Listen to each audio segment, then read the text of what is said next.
This is my culminating project for my World Issues class. I chose to investigate how Israel's building of settlements inside Palestinian territory is playing a crucial role in the Palestinian-Israeli conflict. I look into the history of the conflict and give a little background knowledge to help the reader better understand the current issue. I examine in depth what is happening in the divided state, and in the end offer solutions to the problem.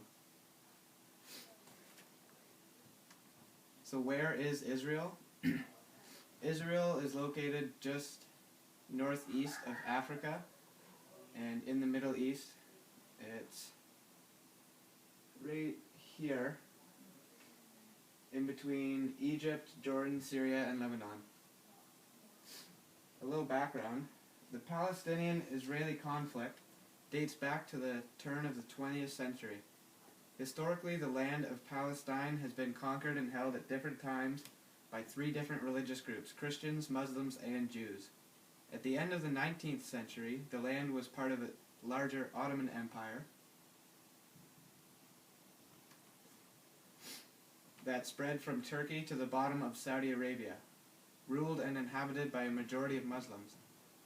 At the end of World War I, Britain was given control over an area of land called the British Mandate, which included modern-day Palestine, Israel, and Jordan. And that's the picture on the left you see here. In 1923, the area was divided up into two sections, Palestine and Transjordan. That's the picture on the right, Palestine being the thing on the left, Transjordan being the larger area on the right. Transjordan was now a self-governed independent state, but still monitored and advised by Britain. In Palestine, Jews had been slowly migrating to the area for years, and a movement within the Jewish communities across the world to reunite the Jews under one nation was gradually gaining popularity. In 1917, a letter between British officials stated that the British government favored the establishment in Palestine of a national home for the Jewish people. It wasn't until 1948, however, that the State of Israel was established and the mass immigration of Jews began.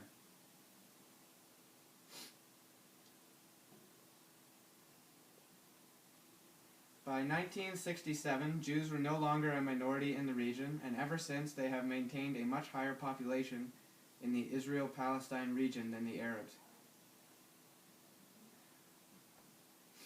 In the same letter from the British government, it also stated that, "Let it be clearly understood that nothing shall be done in which may prejudice the civil and religious rights of existing non-Jewish communities in Palestine, or the rights and political status enjoyed by Jews in any other country." Jews had not only enjoyed a larger population by this time, but a much larger percentage of the land also. By this time, the Palestinian Arabs were in control of only a small amount of land that consisted of the small strip of Gaza on the western ocean front and the larger West Bank area bordering the Dead Sea and Jordan.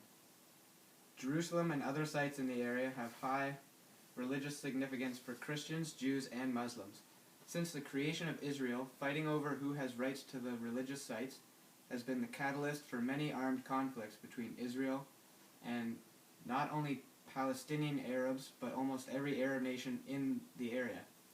Racism and hatred between the two major ethnic groups is a common story, and although recent clashes between the two groups have been largely focused around the religious sites, there is a lot of emphasis now on the land in general.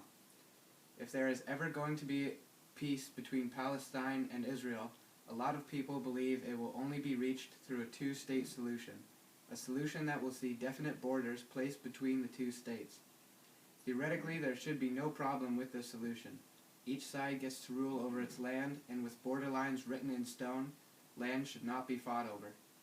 But also since the creation of Israel, the Jews have been slowly taking land from the Palestinians by creating illegal Jewish settlements inside Palestinian territory. Slowly but surely, Israeli settlers are taking over the West Bank by simply moving there. This report is being written just after a deadly 50-day war this summer in the Gaza Strip that saw over 2,000 Palestinian deaths most of which were civilians, and under 10 Israeli deaths. The war has re-sparked controversy over the illegal Israeli occupation on Palestinian land. This report will look at the details of the occupation, the legality of the settlement building under international law, and the solutions to the century-old problem.